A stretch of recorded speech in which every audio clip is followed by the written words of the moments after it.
Il y a des choses que la vie nous apprend doucement, presque à notre insu, et puis il y en a d'autres qu'elle nous impose brutalement, sans préparation, sans mode d'emploi. La solitude fait partie de cette deuxième catégorie. Aujourd'hui, je voudrais te parler de quelque chose d'essentiel, de quelque chose que l'on évite souvent d'aborder vraiment, en profondeur, avec honnêteté. Parce que la solitude, on préfère la taire. On préfère faire semblant qu'elle n'existe pas ou qu'elle ne nous touche pas vraiment. Ou alors, on la minimise. On dit oh, j'ai besoin de temps pour moi. Et parfois, c'est vrai. Mais parfois, derrière cette phrase, il y a quelque chose de beaucoup plus profond, quelque chose qui fait mal, doucement, silencieusement. Je suis psychiatre et j'ai passé des décennies à écouter des gens de tous âges, de tous horizons, des gens qui semblaient avoir tout ce qu'il faut pour être heureux, une famille, un travail, des amis. Et pourtant, au fond de la salle de consultation, ils me confiaient ce sentiment étrange d'être seul, pas seul physiquement, seul intérieurement, seul dans leur manière de ressentir le monde. Et ce que j'ai appris au fil de ces années, c'est que la solitude est l'une des expériences humaines les plus universelles et les moins comprises. Tout le monde en parle, personne ne l'a dit vraiment. Alors aujourd'hui, ensemble, on va essayer de dire ce que personne ne dit vraiment sur la solitude. Pas pour en souffrir davantage, mais pour la comprendre, pour l'apprivoiser, et peut être pour en faire une alliée. Prends un moment confortable. Laisse-toi porter par ces mots. Tu n'as rien d'autre à faire pour l'instant que d'écouter. Commençons par quelque chose qui peut sembler paradoxal. La solitude n'est pas l'absence des autres.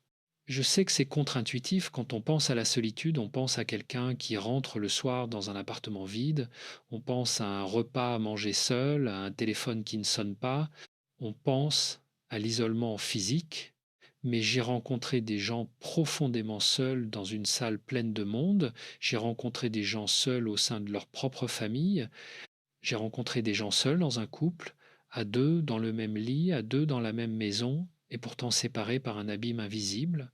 La vraie solitude, celle qui fait vraiment mal, c'est le sentiment de ne pas être compris.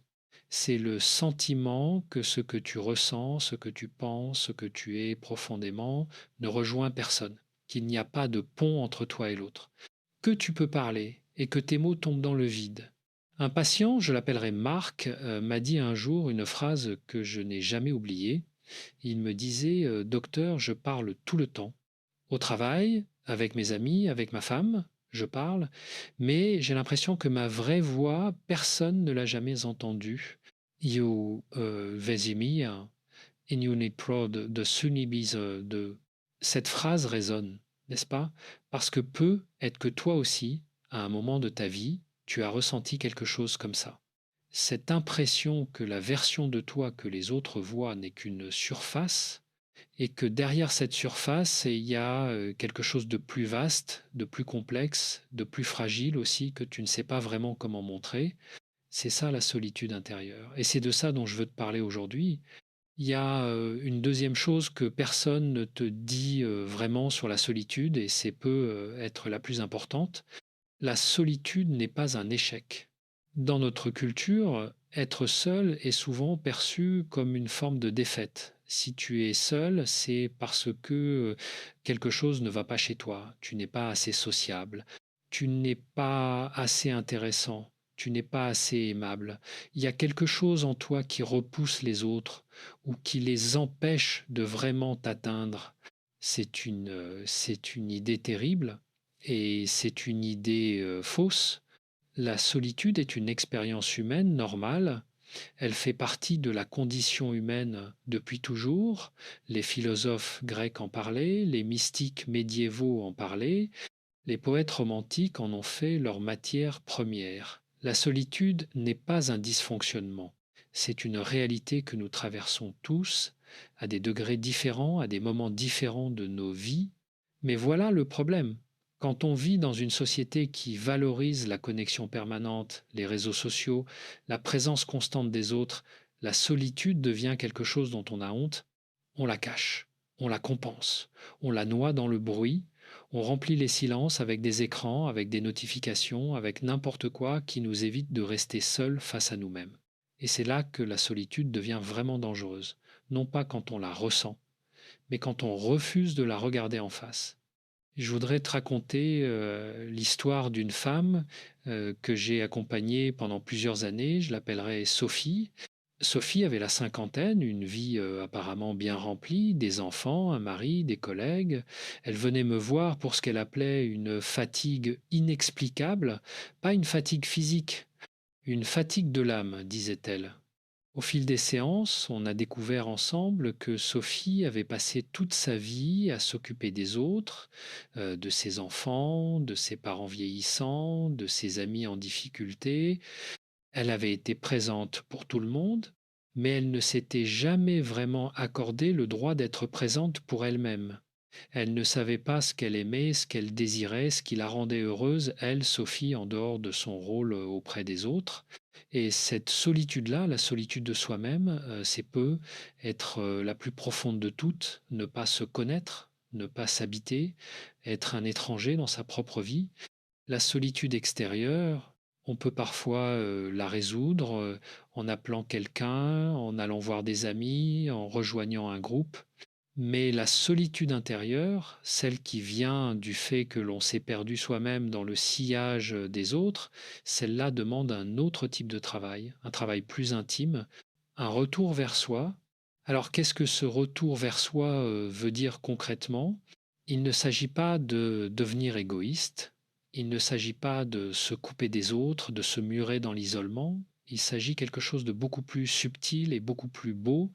Il s'agit d'apprendre à habiter sa propre solitude.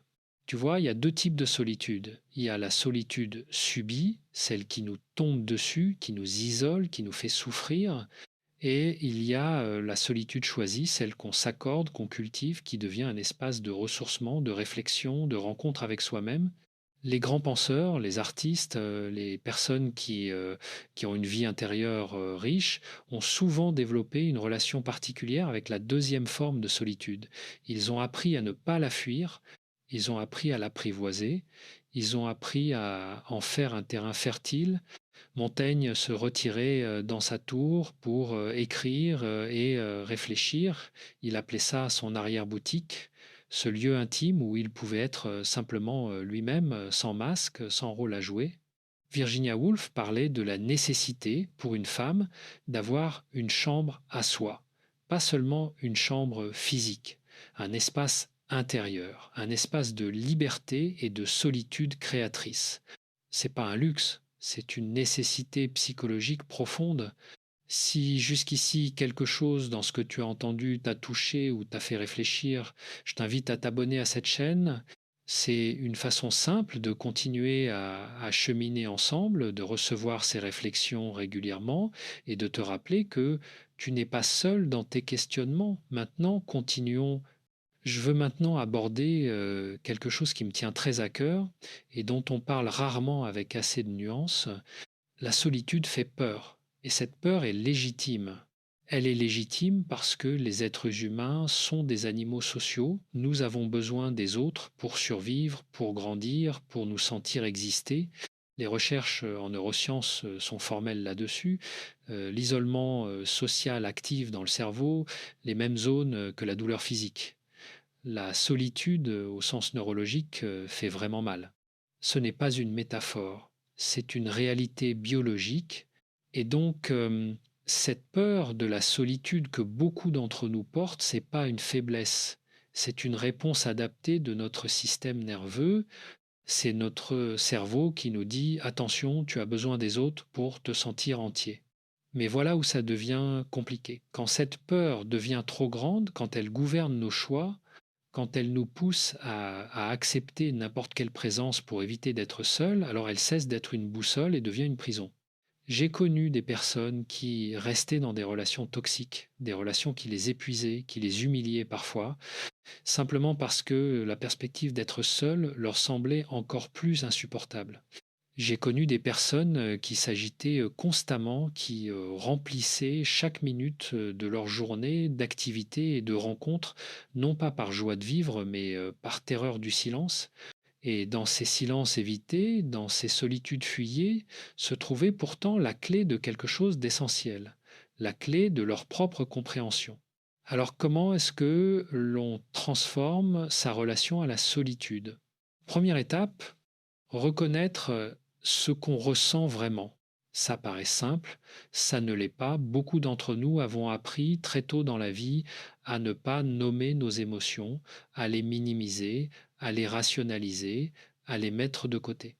On nous a appris à être courageux, à aller de l'avant, à ne pas se plaindre, mais la solitude qui n'est pas nommée ne disparaît pas. Elle s'accumule, elle s'enquiste, elle finit par ressortir sous d'autres formes, l'irritabilité, la dépression, l'anxiété, un sentiment diffus que quelque chose ne va pas sans savoir quoi.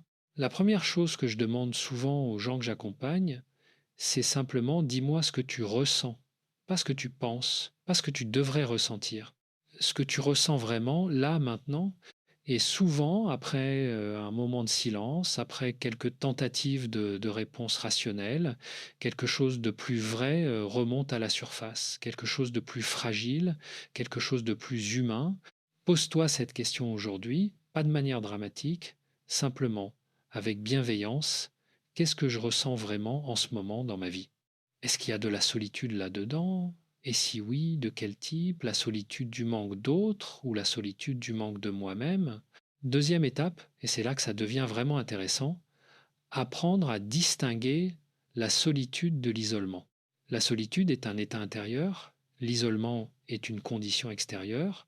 On peut être isolé physiquement et ne pas se sentir seul. Pensons à ces contemplatifs, à ces ermites, à ces personnes qui vivent retirées du monde et qui rayonnent d'une plénitude intérieure visible. Ils ont appris à habiter leur solitude d'une façon qui la transforme en nourriture plutôt qu'en manque.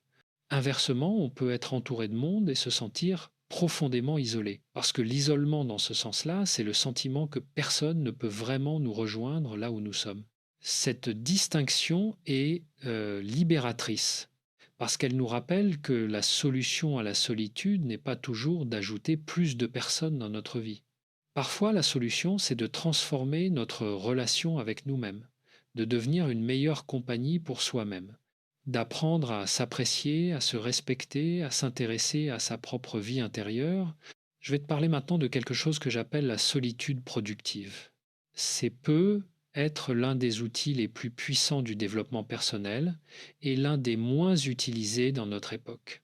La solitude productive, c'est le temps que l'on passe avec soi-même, non pas par défaut, non pas parce qu'on n'a personne d'autre, mais par choix délibéré. C'est le temps que l'on s'accorde pour penser, pour ressentir, pour créer, pour se recentrer. Des études en psychologie montrent que les personnes qui s'accordent régulièrement du temps de solitude délibérée ont tendance à avoir une meilleure connaissance d'elles-mêmes, une plus grande clarté dans leurs valeurs et leurs désirs, une plus grande capacité à gérer le stress et paradoxalement de meilleures relations avec les autres, parce qu'elles arrivent dans leurs relations sans ce besoin désespéré de combler un vide, elles arrivent pleines, présentes, choisissant d'être là plutôt qu'obligées d'y être. Concrètement, ça peut ressembler à quoi, la solitude productive? Ça peut être une marche seule, sans écouteurs, sans téléphone, juste toi et le monde qui t'entoure et tes propres pensées. Ça peut être l'écriture d'un journal, pas pour être publié, pas pour être lu, juste pour mettre des mots sur ce qui se passe en toi. L'écriture a ce pouvoir extraordinaire de transformer le brouillard intérieur en quelque chose de plus clair, de plus saisissable. Ça peut être quelques minutes de silence le matin, avant que la journée ne commence, avant que les sollicitations ne t'atteignent.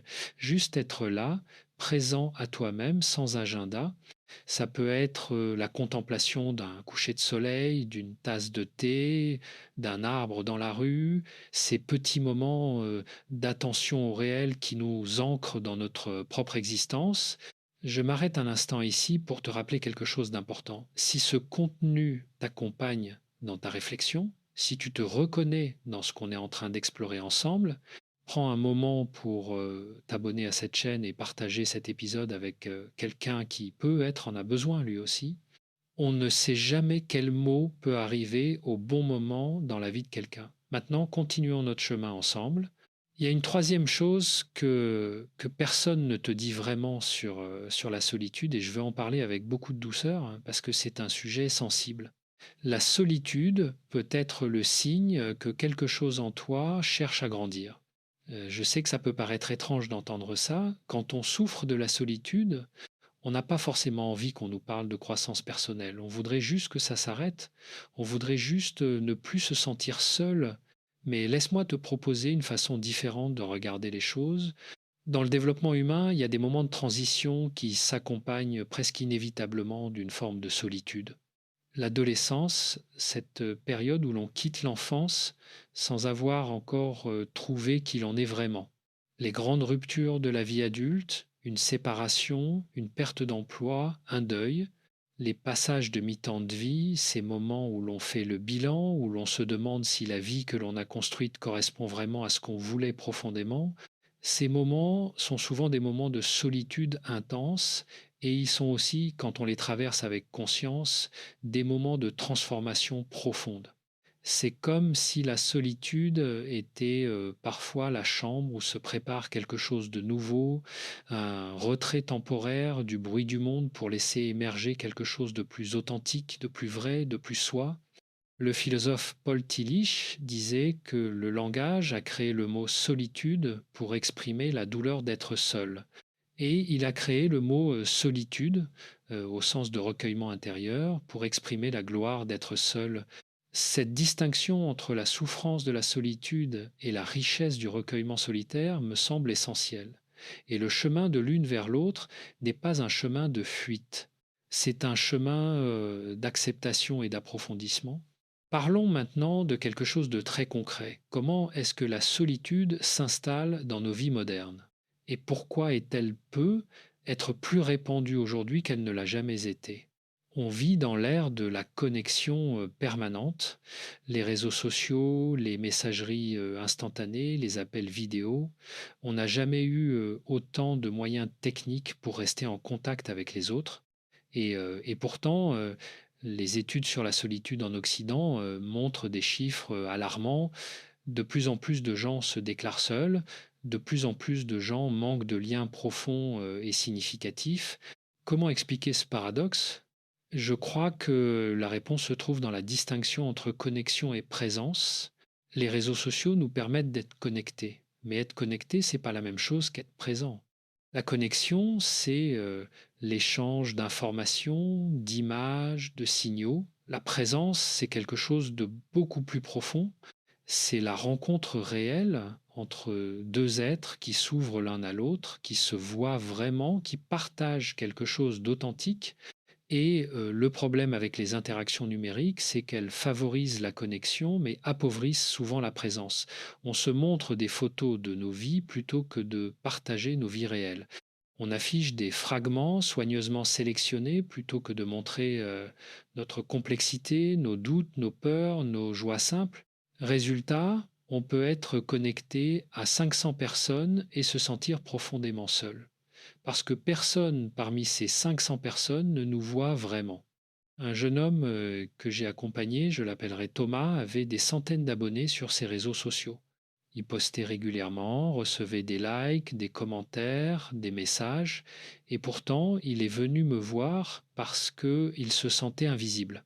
Il me disait, les gens aiment mes photos, ils aiment ma vie telle que je la montre, mais moi, la vraie version de moi, avec mes angoisses et mes incertitudes, personne ne la voit.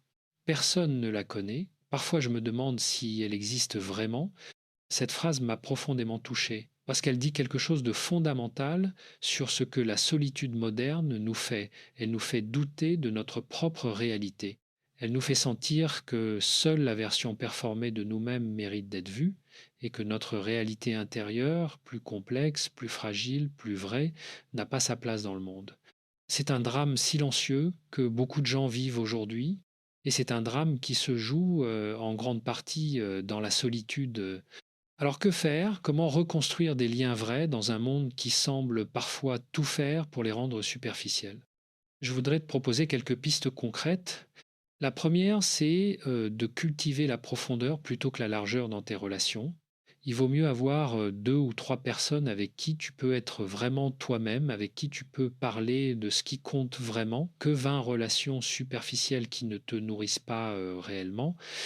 La qualité des liens, pas la quantité.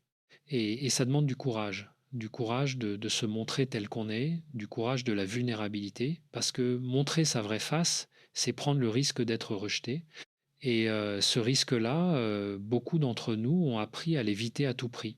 Mais voilà ce que j'ai observé au fil des années. Quand quelqu'un ose se montrer vulnérable avec nous, quand quelqu'un nous dit je ne sais pas, j'ai peur, je suis perdu, quelque chose se passe en nous, quelque chose s'ouvre, une reconnaissance, un élan, parce que cette vulnérabilité nous dit que l'autre est humain, vraiment humain, et que donc nous aussi, nous pouvons l'être.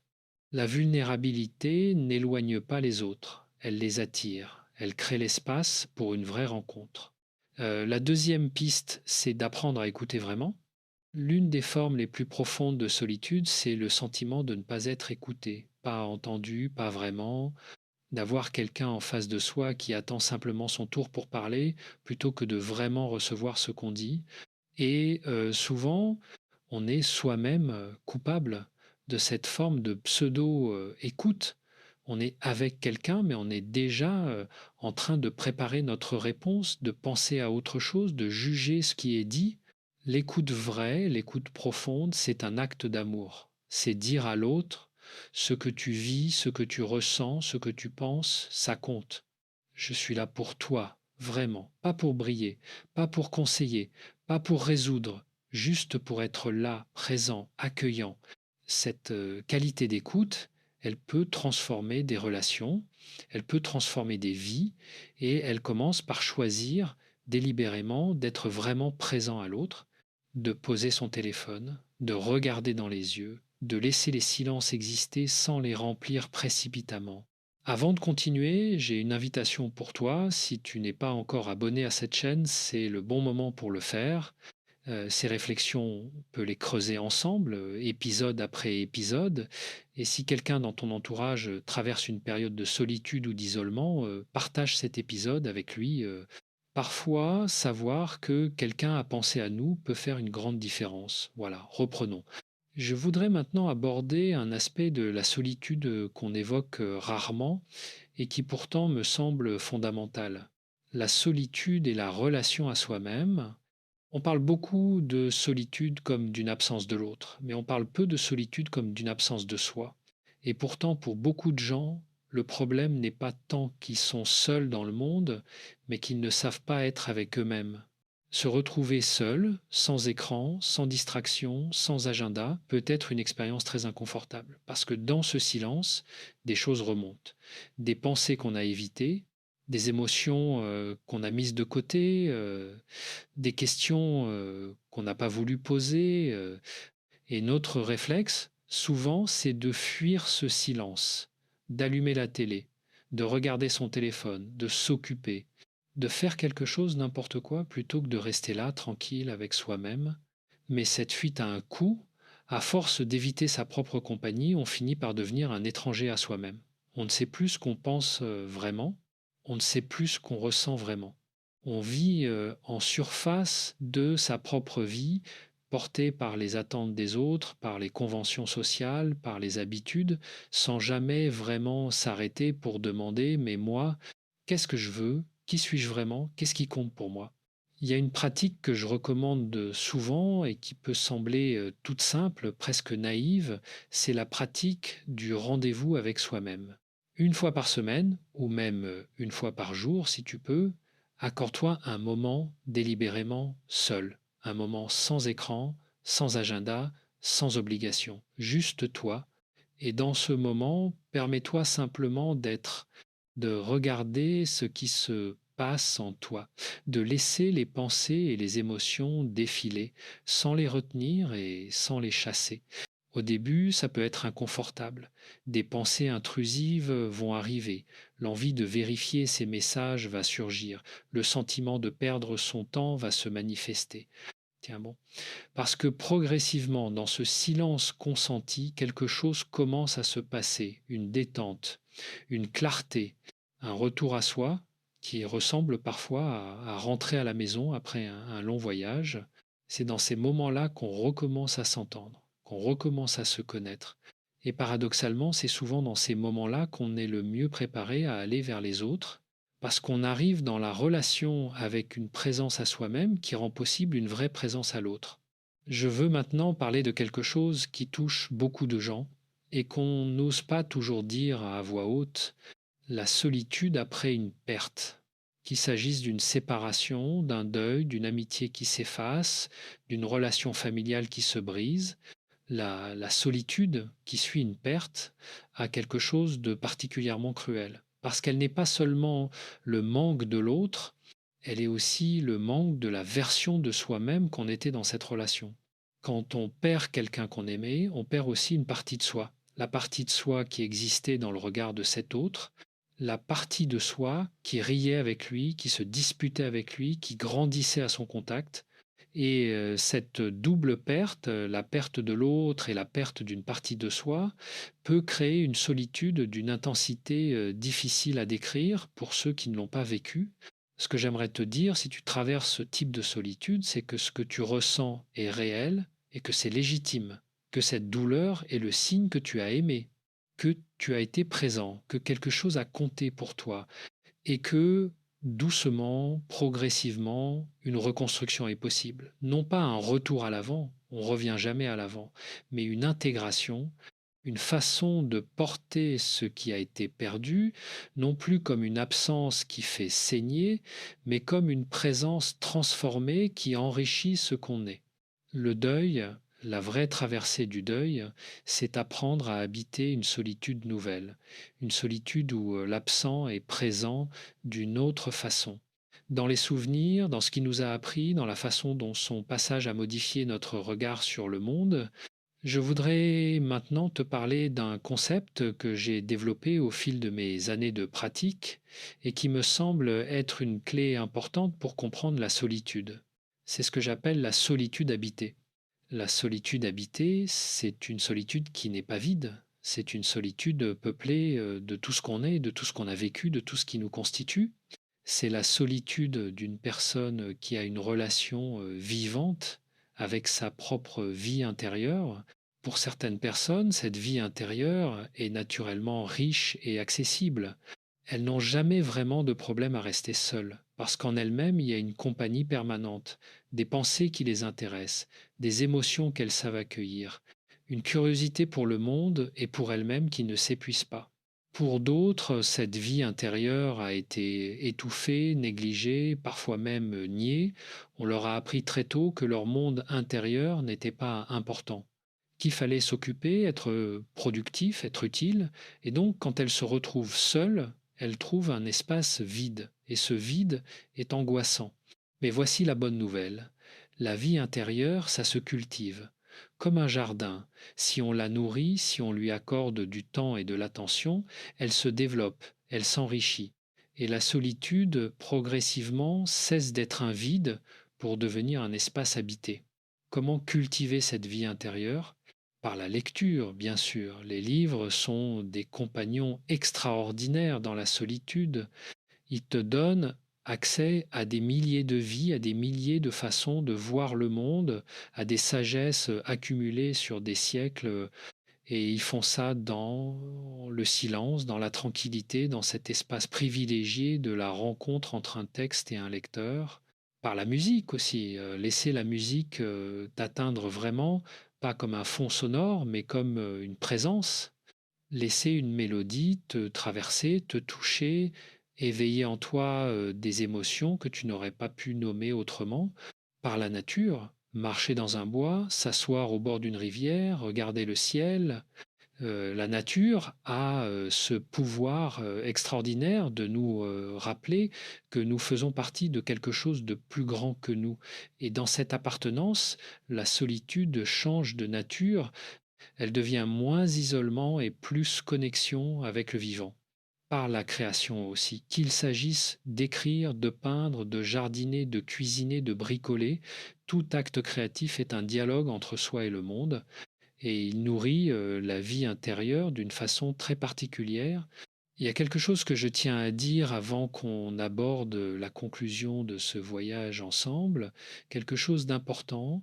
Si la solitude que tu ressens est très intense, si elle s'accompagne d'une tristesse profonde, d'une perte d'envie de vivre, d'un sentiment que les choses ne changeront jamais, s'il t'arrive de te demander à quoi bon, alors je t'encourage vraiment, avec toute la sincérité et la bienveillance dont je suis capable, à aller chercher de l'aide auprès d'un médecin, d'un psychologue, d'un psychiatre, auprès de quelqu'un en qui tu as confiance. La souffrance profonde mérite d'être accompagnée. C'est pas une faiblesse que de demander de l'aide. C'est un acte de courage et d'intelligence, et tu mérites cet accompagnement. Approchons maintenant du terme de ce voyage.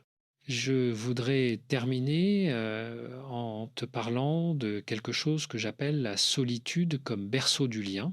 C'est peu être la chose la plus contre-intuitive que je puisse te dire et en même temps la plus vraie d'après mon expérience. Les personnes qui ont le mieux appris à habiter leur solitude sont souvent les plus capables de construire des liens profonds et durables avec les autres, parce qu'elles n'arrivent pas dans la relation avec un vide à combler. Elles n'arrivent pas avec cette faim désespérée qui pousse à s'accrocher à l'autre, à le dévorer, à en demander plus qu'il ne peut donner. Elles arrivent pleines. Pas pleines au sens où elles n'auraient besoin de rien, mais pleines au sens où elles ont un rapport suffisamment apaisé avec elles-mêmes pour ne pas exiger de l'autre qu'il soit leur unique source de sens et de réconfort. Et cette plénitude, elle rend possible une relation plus libre, plus vraie, plus égale, une relation de deux êtres entiers qui choisissent d'être ensemble plutôt que de deux manques qui tentent de se combler mutuellement. C'est ça, je crois, le vrai antidote à la solitude. Non pas la fuite dans les bras des autres à tout prix, mais l'apprentissage patient et courageux d'une relation apaisée avec soi-même, qui ouvre ensuite la porte à une relation plus vraie avec les autres. Alors qu'est-ce qu'on retient de tout ce chemin parcouru ensemble?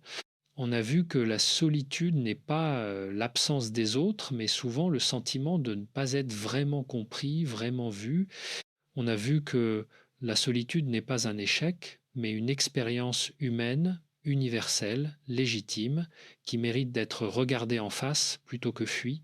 On a vu qu'il existe deux types de solitude, la solitude subie qui fait souffrir et la solitude choisie qui peut devenir un espace de ressourcement et de croissance. On a vu que la solitude peut être le signe que quelque chose en nous cherche à grandir, qu'elle accompagne souvent les grandes transitions de la vie et que la traverser avec conscience peut mener à une transformation profonde. On a vu que la solitude moderne est liée à une culture de la connexion superficielle et que la solution n'est pas plus de connexion mais plus de présence, moins de relations mais plus profondes.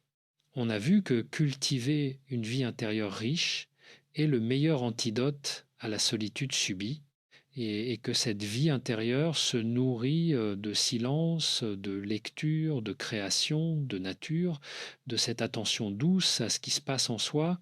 Et on a vu que la solitude bien habitée devient paradoxalement le terreau de liens plus vrais et plus profonds avec les autres. Je voudrais terminer avec une image qui me revient souvent. Pense à une lampe qui brille dans la nuit. La lumière qu'elle émet, elle ne la perd pas. Elle la donne et elle reste pleine. Elle illumine l'espace autour d'elle sans s'épuiser. Moi, je crois que c'est ça, l'idéal vers lequel on peut tendre, devenir une lumière stable, pas quelqu'un qui a besoin des autres pour exister, pas quelqu'un non plus qui n'a besoin de personne et se ferme au monde, mais quelqu'un qui a suffisamment de lumière intérieure pour la donner et la partager sans se vider, quelqu'un qui choisit la relation plutôt que de la subir. Et cette lumière intérieure, elle se construit dans la solitude, dans ces moments où tu es seul avec toi-même, où tu apprends à te connaître, à t'apprécier, à t'accepter avec tes ombres et tes lumières.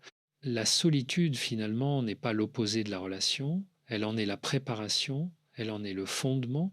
Merci de m'avoir accompagné jusqu'ici. Merci pour ta présence, pour ton attention, pour le courage qu'il faut parfois pour regarder en face des choses aussi intimes que la solitude.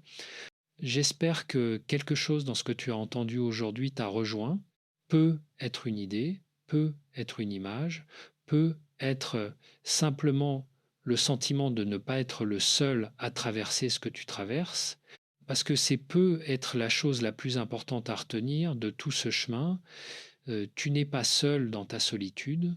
Des millions d'êtres humains en ce moment même sur cette terre ressentent ce que tu ressens.